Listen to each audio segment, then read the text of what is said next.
श्री मंत्रमातृका पुष्पमाला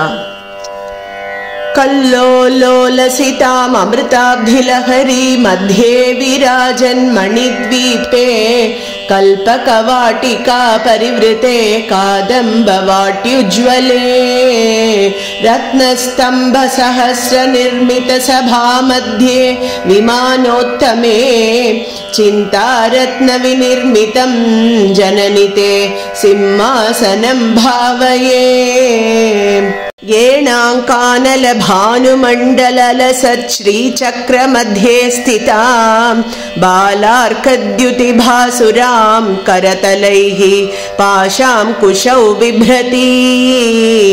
चापं बाणमपि प्रसन्नवदनां कौसुम्भवस्त्रान्वितां तां त्वां चन्द्रकलावतं समकुटां चारुस्मितां भावये ईशानादिपदं शिवैकफलकं रत्नासनं ते शुभं पाद्यं कुङ्कुमचन्दनादिभरितैः अर्घ्यं सरत्नाक्षतैः शुद्धैराचमनीयकं तव जलैर्भक्त्या मया कल्पितं कारुण्यामृतवारिधे तदखिलं सन्तुष्टये कल्पताम् लक्ष्ये योगिजनस्य रक्षितजगज्जाले विशाले क्षणे प्रालेयाम्बुपटीरकुङ्कुमलसत्कर्पूरमिश्रोदकैः गोक्षीरैरपि नालिकेरसलिलैः शुद्धोदकैर्मन्त्रितैः स्नानं देवि धिया मयैतदखिलं सन्तुष्टये कल्पताम् ह्रीङ्काराङ्कितमन्त्रलक्षिततनो हेमाचलात् सञ्चितैः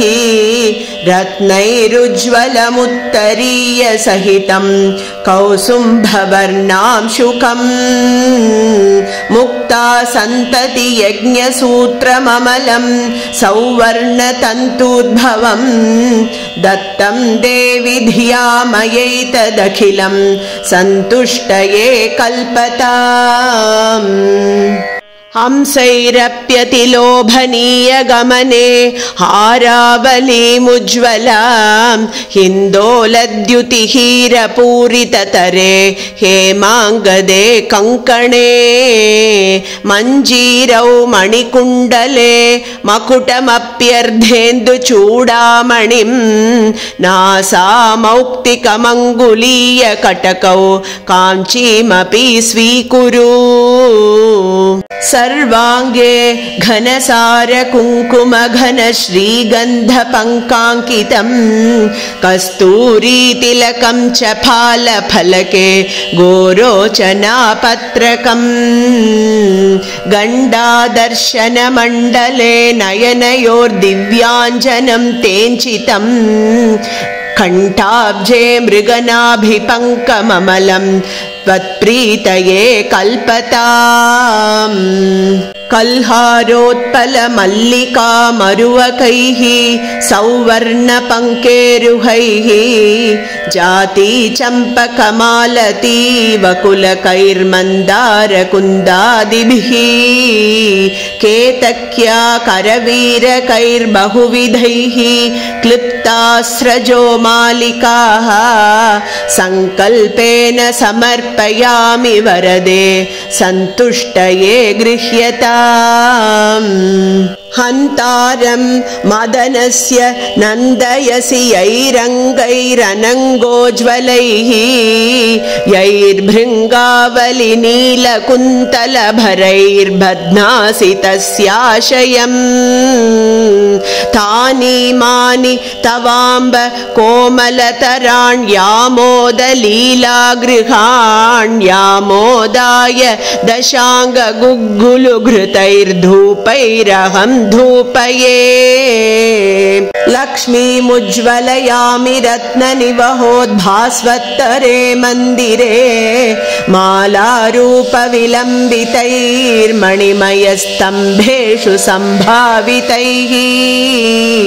चित्रैर्हाटकपुत्रिका करधृतैर्गव्यैर्घृतैर्वन्धितैः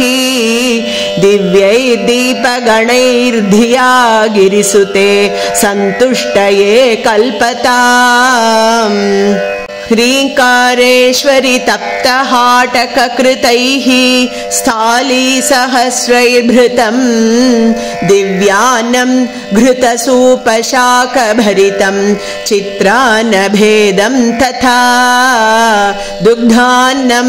मधुशर्करादधियुतं माणिक्यपात्रे स्थितं माषापूपसहस्रमम्बसफलं नैवेद्यमावेदये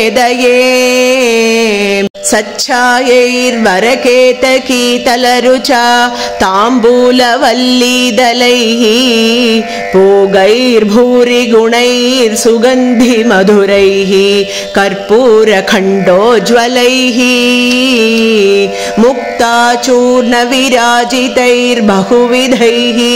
वक्त्राम्बुजामोदितैः पूर्णारत्नकलाचिका तव मुदे न्यस्ता पुरस्तादु मे कन्याभिः कमनीयकान्तिभिरलङ्कारमलारात्रिका पात्रे